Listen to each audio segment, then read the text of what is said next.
अस्सलाम वालेकुम, कैसे हैं आप? आज हमारे साथ सर नवीद हैं जो कि केमिस्ट्री के बड़े अच्छे प्रोफेसर भी हैं और ऑर्गेनिक केमिस्ट्री के काफी ज्यादा एक्सपर्ट हैं।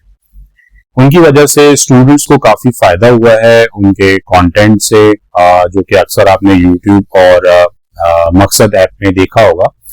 ईडी टेक कंटेंट क्रिएटर भी हैं और ईडी टेक में काफी कंटेंट क्रिएट करते हैं जो कि काफी स्टूडेंट्स को फायदा करता है। तो आज हम लोग ने उनको इसलिए बुलाया है कि हम उनसे बात करेंगे उनकी जर्नी के बारे में और ईडी टेक के जो चैनल है उसमें किस तरह की तब्दीलियां आ रही हैं फ्यूचर में, उसके बारे में डिस्कस करेंगे। तो चलें शुरू करते हैं।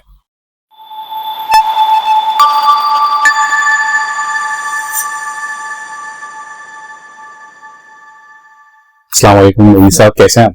वालेकुम अस्सलाम, अल्हम्दुलिल्लाह, आई एम गुड। बहुत शुक्रिया, आपने हमें टाइम दिया। और आजकल वैसे मैंने टीचर के बारे में जब सोचा तो ऐसा नहीं सोचा कि वो थोड़ा यंग होगा। हाँ, जनरली आमतौर पर ऐसे ही होता है और क्योंकि मैं पिछले तकरीबन 10 साल से पढ़ा रहा हूँ तो लोग यकीन नहीं कर पाते। हाँ, सिलसिला चल रहा है। जिस तरह का आपका एक्सपीरियंस हमने देखा और चीजें देखी तो ऐसा लगा नहीं कि आप यंग होंगे। Thank you. तो आप मतलब शुरू से ही टीचिंग कर रहे हैं, मतलब आपने सोचा हुआ था मैं टीचर ही बनूंगा? असल में जैसे कि एक बच्चे की जर्नी होती है शुरू से कि पहले वो आर्मी में जाना चाहता है, जिस तरह एक पाकिस्तानी कल्चर है। मैं भी बचपन में बहुत शौक था मुझे कि मैं आर्मी ज्वाइन करूं। फिर लाइफ में कुछ ट्रांजिशंस आती हैं जिसमें हम चाहते हैं कि क्रिकेटर बने, तो वो ट्रांजिशन भी लाइफ में आई हमारे। और जो टीचर या टीचिंग का जो इम्पैक्ट है वो मुझ पर उस वक्त ज्यादा पड़ा जब मैंने 9th क्लास में मैंने कोचिंग सेंटर ज्वाइन किया। वहां हमारे एक टीचर हुआ करते थे, उनका नाम अहमद मलिक है। वो बहुत अच्छी केमिस्ट्री पढ़ाते थे, तो मैं बड़ा इम्प्रेस हुआ उनको लेकर कि कोई टीचर इतना काम और बच्चों की बातें सुनना। और मैं सबसे ज्यादा जो इम्प्रेस होता था उनसे वो इसलिए कि कोई भी बच्चा उनसे कोई भी सवाल करता था, उनके पास उनका बहुत अच्छा जवाब और खूबसूरत तरीका था समझाने का। तो मैं उस वक्त इंस्पायर हुआ 9th क्लास के अंदर के मुझे इन जैसा बनना है। तो फिर केमिस्ट्री से एक लगाव, केमिस्ट्री से एक मोहब्बत भी हुई। तो मैंने यही सोचा कि मुझे इन जैसा केमिस्ट्री का अच्छा टीचर बनना है ताकि मैं जिस तरह मैं इनसे इंस्पायर हुआ वैसे मुझसे भी आने वाले बच्चे इंस्पायर। हाँ, वो मुझे भी याद है कि जब मैं यूनिवर्सिटी और कॉलेज में पढ़ता था, कॉलेज में हमारे एक टीचर थे केमिस्ट्री के, गुलशन में हमारा कॉलेज था, तो बड़े जबरदस्त टीचर थे, मशहूर थे। वो कोचिंग भी पढ़ाते थे और हमारे कॉलेज में भी पढ़ाते थे। वो वैसे केमिस्ट्री मुझे बजाते खुद पसंद नहीं मुझे मैं फिजिक्स और वो मैथ्स अच्छी लगती है, क्योंकि मैं ये बोलता था यार केमिस्ट्री में नजर नहीं आ रहा, मैं किससे रिलेट करूं, क्या करूं। तो बहरहाल वो अलग थी, लेकिन वो टीचर बहुत अच्छे, गुस्सा नहीं करते थे। और फिर वो यूनिवर्सिटी में हम गए तो वहां भी हुआ यार ये वही टीचर है यार ये बड़े अच्छे टीचर है, लेकिन सब्जेक्ट अनफॉर्चुनेटली अच्छा नहीं लगता है मुझे। तो वो उन्होंने मुझे एक जुमला बोला था, मुझे अभी तक याद है। वो बड़ा सर ना केमिस्ट्री बहुत है ना, वो ड्राई सब्जेक्ट है। फिजिक्स में तो फिर भी समझ आता था कि आप जो है वो गाड़ी जा रही है, डॉपलर इफेक्ट अभी तक याद आ रहा था। तो उसमें आप रिलेट कर पाते हो, आप देखते हो आसपास ओवर जा रहा हूँ तो अगर मैं इतनी स्पीड से जाऊंगा तो कितने किलोमीटर। केमिस्ट्री में नहीं कर पा रहे थे, तो उन्होंने सर ने यही कहा था कि या तो मैं क्या करूं, मतलब सब्जेक्ट में पानी डाल के पिलाऊं, पानी डाल के पढ़ाऊं, तो क्या करूं, थोड़ा खुश से वो थोड़ा तर हो जाए। क्या करें। तो ऑर्गेनिक केमिस्ट्री पे स्टार्ट हुई थी, फिर वो थोड़ी इजी लगती थी सबको। इनऑर्गेनिक ऑर्गेनिक दो थे ना उसके अंदर, तो सेकंड ईयर के अंदर ऑर्गेनिक मतलब नॉर्मली देखा गया है वो ज्यादा इजी होती है, उसमें एक्सेप्शंस कम होती है। ये क्या होता है? ऑर्गेनिक केमिस्ट्री का मामला ये है ना कि मतलब बच्चों को सेकंड ईयर में आने के बाद जो मुश्किल होती है वो होती है सेकंड ईयर ऑर्गेनिक केमिस्ट्री से, क्योंकि वहां पर बहुत सारे रिएक्शंस होते हैं और रिएक्शंस इस तरह होते हैं कि आप उसे डेली लाइफ में आप उसे देख नहीं सकते कि भाई ये हुआ है तो ये कैसे हुआ, आप उसे जज नहीं कर सकते। तो बच्चे थोड़ा घबराते हैं उससे। लेकिन अगर आपके पास ऑर्गेनिक केमिस्ट्री की बेसिक नॉलेज अगर आपने थोड़ी अच्छी बना रखी है मैट्रिक क्लास के अंदर, और साथ ही साथ अगर टीचर इतना अपने क्राफ्ट में इतना बेस्ट है कि वो बच्चों को दिखा पाए कि असल में ये रिएक्शन कहाँ पर हो रहे हैं और कैसे हो रहे हैं, तो बच्चों के लिए वो मामला थोड़ा आसान हो जाता है। लेकिन हाँ, ऑर्गेनिक का मामला सेकेंड ईयर में थोड़ा सा ज्यादा मुश्किल रहता है as compare to inorganic, but teacher अगर चाहे तो बच्चों को बेशक वो दिखा सकता है केमिस्ट्री। सही। बहरहाल पता नहीं, कुछ बच्चे हमारे जैसे होते हैं जो इतने अच्छे नहीं होते। अच्छा, तो वैसे आपने जो स्टार्ट किया था अपना सफर पढ़ाने का, तो वो एक फिजिकल क्लास स्टार्ट किया था, फिर कोचिंग में गए थे, किस तरह स्टार्ट किया था? ओके, अगर मैं इंटर की बात करूँ ना, तो इंटर करने के बाद ना यूनिवर्सिटी जाने में एक गैप आता है 2 से 3 महीने का। तो इंटर करते ही हमारे जो कोचिंग सेंटर के जो ओनर थे, उन्होंने शायद मुझे जज किया था कि पढ़ने में अच्छा है या केमिस्ट्री इसकी बेहतर है। तो कोचिंग खत्म होते ही एक बार किसी दोस्त ने मुझे अप्रोच किया थ्रू कि भाई सर जो है वो स्कूल में, उनका स्कूल भी था, तो वहां पर पढ़ाना है, तो आप पढ़ाएंगे? तो मैंने कहा भाई 2-3 महीने है हमारे पास, तो यूनिवर्सिटी जाने से पहले थोड़ा सा हम पढ़ा लेते हैं।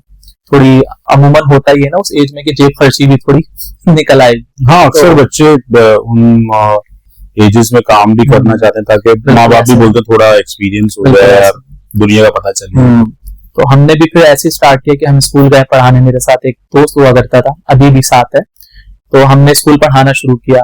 और फिर पता नहीं कैसे ये टाइम 10 साल में बदल गए।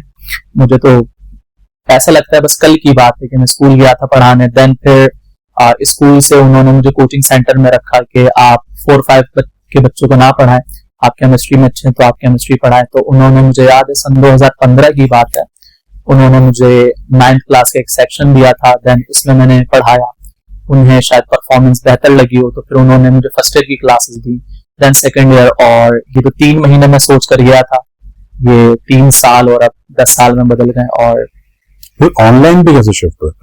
ऑनलाइन में शिफ्ट कुछ इस तरह से हुए कि कोचिंग के बाद अब जैसे कि ट्रांजिशन आता है कि आपने एक कोचिंग पढ़ाया, फिर आप दूसरे कोचिंग में जाते हैं। तो जब मैं दूसरे कोचिंग में गया तो वहां के जो ऑनर है, उनके जानने वाले जो हैं, वो मकसद ऐप के लिए काम करते थे, तो वो थोड़ी हायरिंग कर रहे थे। तो उन्होंने कहा कि कोई एमडीकेट का अगर कोई टीचर है तो आप मुझे बताएं। तो उस कोचिंग के लिए इंजीनियर्स एंड डॉक्टर्स, इनके लिए मैं उस वक्त केमिस्ट्री पढ़ाता था। तो उन्होंने सजेस्ट किया कि हमारे पास ये केमिस्ट्री के एक अच्छे टीचर है, तो आप देख लें। तो मैं गया मकसद में, वहां जाकर मैंने टेस्ट दिया। उनका टेस्ट था कुछ इस तरह का बना हुआ था, क्योंकि वो ऑल पाकिस्तान पढ़ाते हैं मकसद, तो उनका टेस्ट भी कुछ इस तरह से बना हुआ था कि तमाम प्रोविंस के कुछ पार्ट थे, तो उस टेस्ट को क्लियर किया। Then interview. तमाम प्रोविंस से क्या फर्क, सिलेबस के क्वेश्चंस थे क्या? मतलब कुछ ऐसी चीजें होती हैं जैसे कि सिंध के अंदर वो हैं और वो पंजाब में नहीं है, या फिर पंजाब के सिलेबस में है वो सिंध में नहीं है। तो टेस्ट उनका काफी बेहतर था और मतलब तमाम प्रोविंस से। तो जब वो क्लियर मैंने किया तो उन्हें भी कॉन्फिडेंस हुआ कि तमाम बोर्ड को ये शख्स संभाल सकता है। तो ट्रांजिशन कुछ इसी तरह से हुई कि एक लिंक निकला एक ऑफलाइन कोचिंग सेंटर से, जिन्होंने मकसद मुझे रेफर किया, वहां टेस्ट हुआ, देन हायर किया और फिर ये सिलसिला आगे बढ़ा ऑनलाइन का। वो आपको क्या लगता है फ्यूचर क्या है एप्स का, इस तरह की एप्स? मतलब नॉर्मली तो देखा गया है कि यहाँ पर पाकिस्तान में ज्यादातर लोग टेक्नोलॉजी से दूर भागते हैं। मतलब आम लोग जो हैं वो एप्स ज्यादातर टिकटॉक यूज कर लिया, सोशल मीडिया प्लेटफॉर्म फेसबुक वगैरह यूज कर लिए, लेकिन ये इस तरह की एप्स में एक तो पैसे भी होते हैं। यस, असल में हम जो है ना, खास तौर पर आप पाकिस्तानी लोग, इस तरह मैं मुखातिब करके कहता हूँ कि जो पाकिस्तानी लोग हैं, हमारे लिए जो मोबाइल है या जो इंटरनेट है वो इंटरटेनमेंट है। बहुत कम लोग हैं जो इंटरनेट को और इन एप्स को, मोबाइल को या टेक्नोलॉजी को एज अ एजुकेशन कंसीडर करते हैं। बहुत कम परसेंटेज थी उनकी जब तक कि कोरोना नहीं आया था। जैसे ही कोरोना आता है तो उस वक्त हम एक शिफ्ट देखता है कि अब बच्चे जो हैं, क्योंकि स्कूल कोचिंग सब बंद हो चुके हैं, तो एक बड़ा हमें शिफ्ट नजर आया कि ऑफलाइन जो स्टूडेंट है वो ऑनलाइन की तरफ शिफ्ट होना शुरू हुए। कॉलेजेस की क्लासेस, उस वक्त मैं कॉलेज पढ़ाता था, तो क्लासेस जो है ऑनलाइन शिफ्ट हो गई, कोचिंग सेंटर की जो क्लासेस है ऑनलाइन। तो फिर हमें ये बात समझ आई उस टाइम पे कि जो इंटरनेट है या जो टेक्नोलॉजी है वो सिर्फ इंटरटेनमेंट नहीं है, बल्कि इसके जरिए हम सीख सकते हैं। और आहिस्ता आहिस्ता ये जो सिलसिला है मेरा ख्याल है ये बढ़ रहा है। मतलब ये जो इंटरनेट से सीखने वाली चीजें हैं या इसे एजुकेशन की तरह हम यूज कर सकते हैं, इस पे रुझान काफी बढ़ रहा है। मतलब क्योंकि मैं एक ऑनलाइन प्लेटफॉर्म से एसोसिएटेड हूँ, तो मैं देखता हूँ कि हर साल जो बच्चों की तादाद है वो डबल होती जा रही है। तो मेरा ख्याल है अवेयरनेस आ रही है और आजकल के जो बच्चे हैं जिसे हम जेन ज़ी कहते हैं, वो काफी अच्छे से इंटरनेट और टेक्नोलॉजी का इस्तेमाल कर रहे हैं अपनी एजुकेशन में इजाफा करने के लिए। फिर माँ बाप का क्या होगा जो पेपर्स में फोन ले लेते हैं? करेक्ट, ये एक बड़ा चैलेंज रहता है हमारे लिए। ये मेरा ख्याल है सबसे बड़ा चैलेंज। इंटरनेट बंद हो जाता था हमारे जमाने में, भाई अब इंटरनेट नहीं चलेगा और टीवी नहीं चलेगा, पेपर खत्म होंगे फिर सब चलेगा, तो अब क्या करेंगे? करेक्ट, तो ये जो सबसे बड़ा हर्डल था ना हमारे लिए कि एक मतलब जो हमारा जो ट्रेडिशनल हमारा जो एजुकेशन सिस्टम है जो कि ऑफलाइन है, इसे ऑनलाइन में शिफ्ट करने के लिए सबसे बड़ा हर्डल ही यही था, पेरेंट्स। क्योंकि बच्चे तो आज के दौर के, लेकिन पेरेंट्स तो आज के दौर के नहीं, उनका माइंडसेट तो हमें स्टार्ट में अब तो काफी हद तक माशाल्लाह से पेरेंट्स भी इंटरेस्ट ले रहे हैं, बट जब हमने स्टार्ट किया था आज से कोई 3.5-4 साल पहले, तो हमें पेरेंट्स को कन्विंस करना होता था। बच्चा तो कन्विंस हो जाएगा, हमें पेरेंट्स को कन्विंस करना होता था। हम पेरेंट्स से बात करते थे, उन्हें बताते थे, अपनी ऐप दिखाते थे और उन्हें समझाते थे कि भाई पढ़ाई हो सकती है ऑनलाइन भी, मोबाइल पर, टैबलेट पर भी पढ़ाई हो सकती है। और अब माशाल्लाह से पेरेंट्स, आज ही एक सेमिनार में अटेंड करके आया हूँ, तो पेरेंट्स भी काफी खुश होते हैं कि भाई आप लोगों ने ये काम किया है कि आप ऑनलाइन बच्चों को पढ़ा रहे हो, और हाँ, मोबाइल और इस तरह की टेक्नोलॉजीज का पढ़ने में भी इस्तेमाल किया जा सकता है।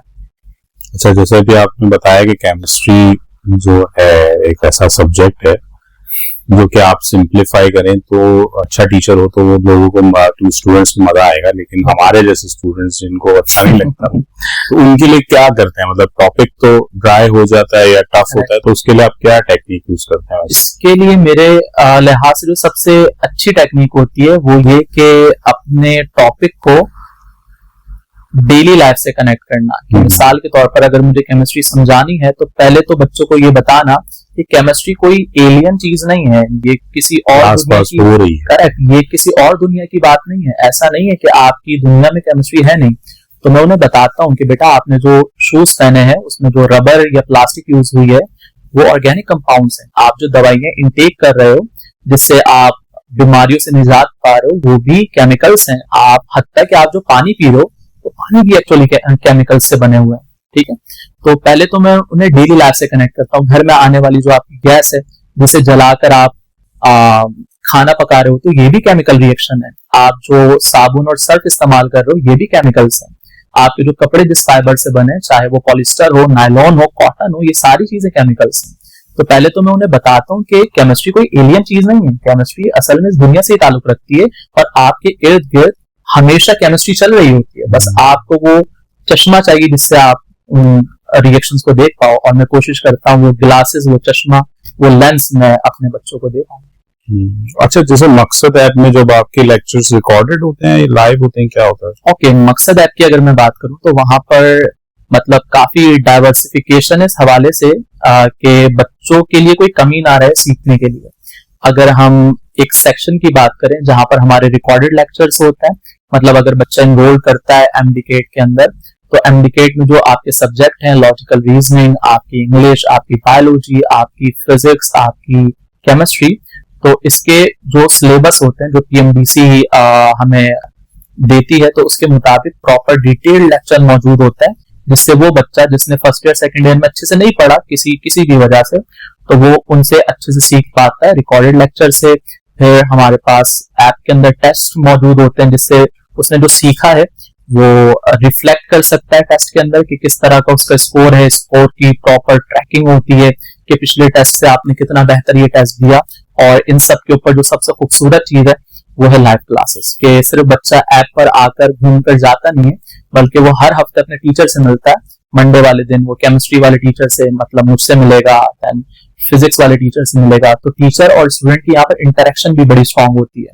बच्चा टीचर से अपने सवाल पूछता है, अपने सारे जो मतलब लाइव क्लास के ड्यूरिंग जो भी सवाल उठ रहे हैं या फिर वीडियो लेक्चर से जो सवाल उठे थे, तो तमाम सवाल लाइव टीचर से पूछता है। मतलब मैं यही पूछना चाह रहा था कि ऑनलाइन में हम मतलब स्टूडेंट्स या लेक्चर आपके देखेंगे कुछ डाउट होगा, कुछ नहीं समझ आ रहा, या एक बच्चा ऐसा है जो बहुत ही कमजोर है, बाकी क्लास आगे निकल रही है, तो उसको कैसे ऑनलाइन लेक्चर में कैसे हैंडल करते हैं आप? इसका जो प्रोसेस होता है वो यही होता है कि ड्यूरिंग लाइव क्लास ना ऐप के अंदर एक चैट बॉक्स होता है कि अगर आपको कोई सवाल अगर आपके समझ में नहीं आया, या अगर आप चाहते हो कि टीचर बहुत तेजी से ये, क्योंकि बहुत कभी कभार टीचर को ऐसा लगता है कि ये बात बहुत नॉर्मल सी है, जल्दी से बोल के हम निकल जाते हैं, बट वो बच्चे के लिए उतनी नॉर्मल होती नहीं है। तो अगर बच्चे को लग रहा है कि भाई ये उतनी नॉर्मल बात नहीं है जितनी टीचर करके चले गए, तो वो दोबारा हमसे कहता है कि सर इस बात को जरा डिटेल में रिपीट करते हैं, सर अगर ये ऐसा है तो ऐसा हो तो क्या होगा।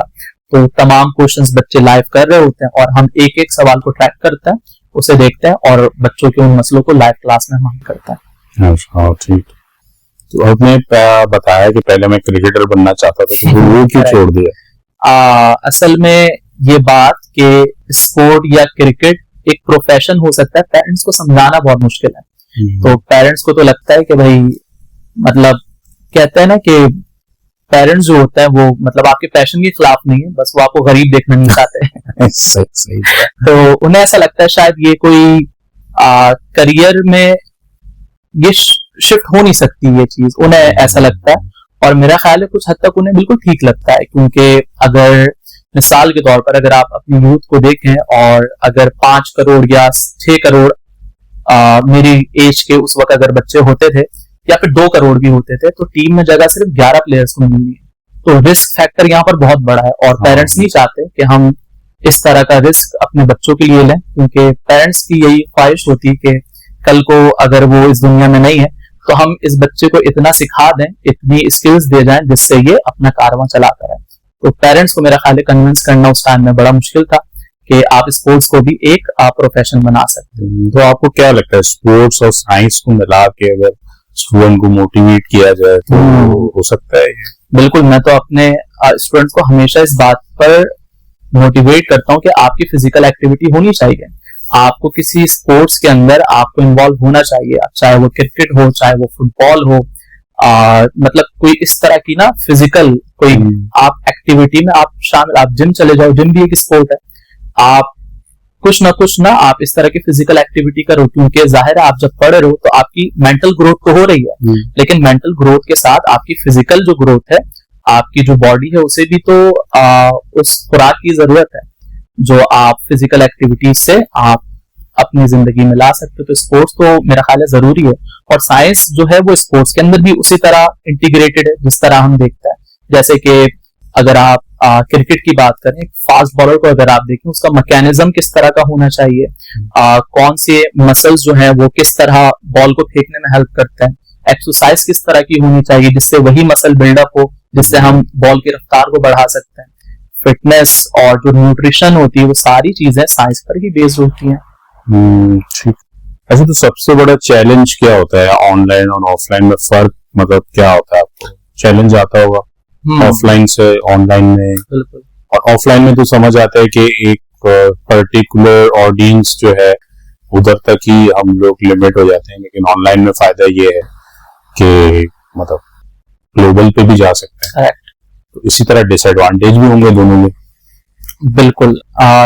मेरा ख्याल है जो सबसे, क्योंकि जब मैं मकसद को ज्वाइन कर रहा था, एक ऑनलाइन लर्निंग प्लेटफॉर्म की तरफ जा रहा था, तो मैंने उस वक्त खुद से पूछा, जब मेरे पास अपॉर्चुनिटी आई, जब मैं सेलेक्ट हो गया उसके लिए, तो मैं ऑलरेडी कॉलेज में लेक्चरर था उस वक्त केमिस्ट्री का, तो मैंने खुद से पूछा कि क्योंकि एक बड़ा ये रिस्क था मेरे लिए कि एक अच्छी स्टेबल, क्योंकि कॉलेज में लेक्चरर जो है वो ज्यादा स्टेबल आपकी जॉब है, तो मैंने खुद से पूछा कि अगर मैं कॉलेज में रहता हूँ और एक ऑनलाइन ऑफलाइन सिस्टम में रहता हूँ, तो मैं एक वक्त में 40 बच्चों तक अपनी बात पहुंचा पाऊंगा या मैं 100 बच्चों तक अपनी बात पहुंचा पाऊंगा। लेकिन अगर मैं किसी ऑनलाइन प्लेटफॉर्म का हिस्सा बनता हूँ तो मैं तो पैन पाकिस्तान जा सकता हूँ, मैं तो हजारों लाखों बच्चों को पढ़ा सकता हूँ। तो मेरा ख्याल है जो मेरे लिए सबसे चैलेंजिंग था, अपने अगर मैं नजरिए से बताऊं, तो ये फैसला करना कि मैं एक अच्छी स्टेबल जॉब छोड़कर एक मैं रिस्क लूं।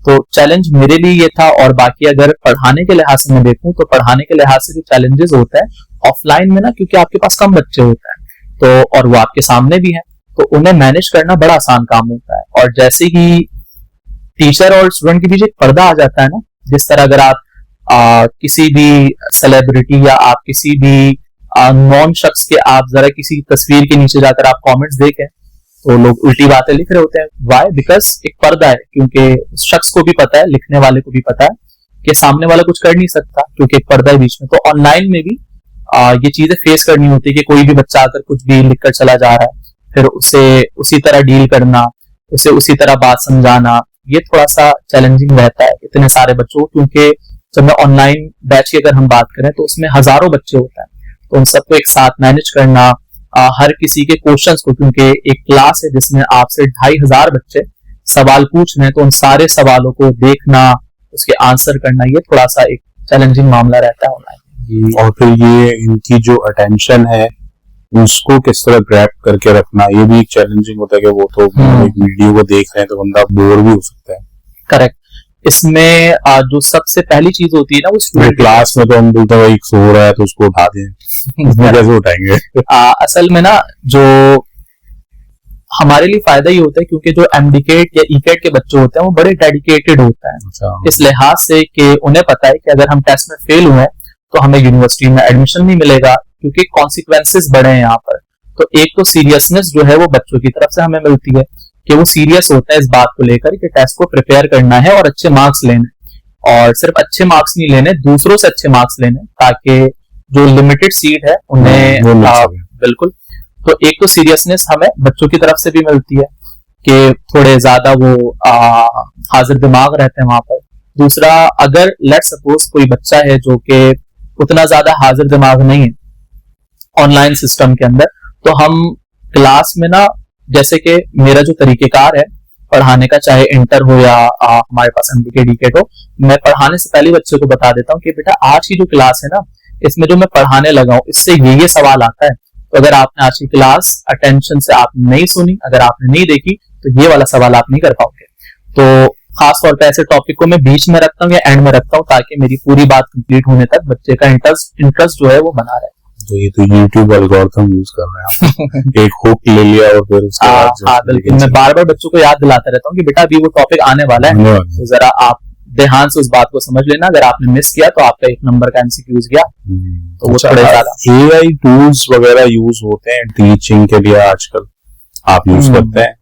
बिल्कुल, मतलब आज का जो दौर है, मतलब हम इंसानों को या हम लोगों को चाहिए कि वक्त के साथ हम चलें, और वो चीज जो वक्त के साथ चेंज नहीं होती ना, वो खत्म हो जाती है। तो अगर हम टीचिंग प्रोफेशन की बात करें या मैं अपनी बात करूं, तो मुझे भी वक्त के साथ बदलना है, नई नई चीजें आ रही हैं, हमें वो सीखना है, उस पर काम करना है। तो बिल्कुल टीचिंग के अंदर एआई का इस्तेमाल, खासतौर पर जो चैट जीपीटी है हमारा तो नहीं है हमारा ही है ना, सब यूज करते हैं। अब तो वो सबके इतनी चीजों उसको पता चल गई हमारे बारे में, हमारे ही अब हमसे ज्यादा वो जानता है।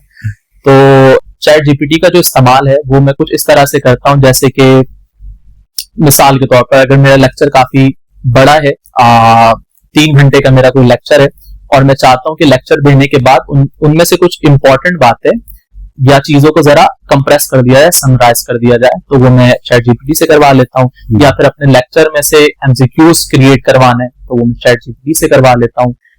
खास तौर पर अगर मुझे कभी कभार कोई अगर फैक्ट चेक करना है, तो वो डिफरेंट तरह के जो दुनिया भर के लिंक्स हैं वो उठाकर मुझे दे देता है, उससे फैक्ट चेक करना जरा ज्यादा आसान हो जाता है मेरे लिए। तो हाँ, चैट जीपीटी को मैंने अपनी लाइफ में इंटीग्रेट किया हुआ है, और मतलब एआई सिस्टम से जरा मतलब प्रोडक्टिविटी जो है हमारी, जिस काम के लिए मुझे हो सकता है, जैसे कि अगर मेरे पास कोई पीडीएफ है, मुझे पहले टाइप करना पड़ता था उसे, तो अगर मैं चाहूँ तो अब ये घंटों का काम कुछ मिनट्स या कुछ सेकंडों में मैं कर सकता हूँ। पिछले एपिसोड्स में हमारे एक आए थे गेस्ट, वो एआई के बारे में काफी, उन्होंने एआई बेस्ड काफी चीजें बनाई हुई थी। तो उनसे मेरा काफी बहस हुई थोड़ी सी कि देखिएगा वो एपिसोड, मैं आपको भेज दूंगा। तो उसमें उन्होंने कहा था कि गूगल नोटबुक एलएम एक है टूल, तो अगर आप वो यूज करते हैं तो आपको टीचर्स की जरूरत नहीं पड़ेगी। तो मैंने बोला यार कैसे हो सकता है? तो उन्होंने भी यही एग्जांपल दी गया, जैसे मैं एक बुक की पीडीएफ उसको दी हूँ, तो अब वो जो है उसके पास एक डाटा आ जाएगा, फिर मैं उसके रिलेटेड उससे क्वेश्चंस करूंगा, जैसे मैं टीचर से करता हूँ। okay. और वो एक समरी बना देगा, मुझे ऑडियो पॉडकास्ट बना देगा उसकी, जिससे मैं इंटरेस्ट लेके उस लेक्चर को सुनूं, तो मुझे नहीं लगता कि टीचर की अब जरूरत पड़ेगी। मैंने बोला यार फिर भी ह्यूमन टच तो रिक्वायर्ड है। आपका क्या कहना है इसके बारे में? मेरी राय इसको लेकर बिल्कुल तो वो टूल देखा है मैंने, काफी लोगों ने भी देखा हो कि नोटबुक LLM एक है, आप उसमें वीडियो दे दें, उसमें देखें तो असल में मेरी राय से ना बिल्कुल उलट है। असल में एआई को कुछ इस तरह से प्रेजेंट किया गया है ना, या इस तरह से मार्केट किया है कुछ लोगों ने कि ये इंसानों का रिप्लेसमेंट है। वो मुझे नहीं लगता इंसानों का रिप्लेसमेंट नहीं है, ये इंसानों का टूल है। मिसाल के तौर पर अगर पहले लोग घास जो है वो अपने हाथों से छुरी लेकर, जो उनका औजार होता है उससे काटते हैं, तो अब मशीन आ गई वो काम करने के लिए। लेकिन मशीन ने उस इंसान को रिप्लेस नहीं किया। कोई ना कोई इंसान उस मशीन के पीछे जरूर होगा जो उसे हैंडल कर रहा होगा, जैसे कंप्यूटर्स हैं। करेक्ट। तो बिल्कुल इसी तरह के, और जो टेक्नोलॉजी होती है ना वो नई मोनोपोली बनाती है। मिसाल के तौर पर पहले के लोग चीजें जो है वो याद रखते थे, मतलब जो याददां होते थे चीजों को याद रखते थे। फिर जब प्रिंटिंग प्रेस आया तो उनका काम खत्म हो गया, लेकिन किसी और इंसान ने ही उसे रिप्लेस किया जो प्रिंटिंग प्रेस चलाता है। आज प्रिंटिंग प्रेस उतना नहीं चलता, आजकल सोशल मीडिया का दौर है, लेकिन सोशल मीडिया भी इंसान ही मॉनिटर करता है। तो इसी तरह एआई के आने के बाद एआई किसी ना सिस्टम को रिप्लेस करेगा, और उस सिस्टम के ऊपर कोई इंसान ही बैठा होगा। तो मेरा ख्याल है कि एआई आपकी जिंदगी को आसान बनाएगा। एआई एक टूल है, जिस तरह मिसाल के तौर पर मेरे पास एक हैमर, एक हथौड़ी एक टूल है, उसी तरह एआई भी एक टूल है।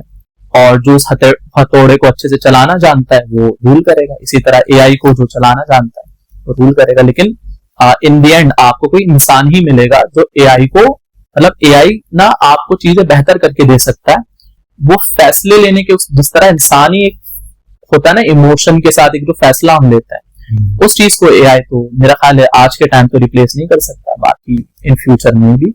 बट आज के दौर में ये बात मेरे लिए तो गलत रहेगी कि इंसानों को एआई रिप्लेस कर देगा, जरा मुश्किल है। मुझे वो लगता है फ्यूचर में भी नहीं कर सकता, क्योंकि उसका नाम ही एआई है, artificial intelligence. Yes. Real intelligence को कैसे रिप्लेस कर सकता है? बिल्कुल ऐसे ही है।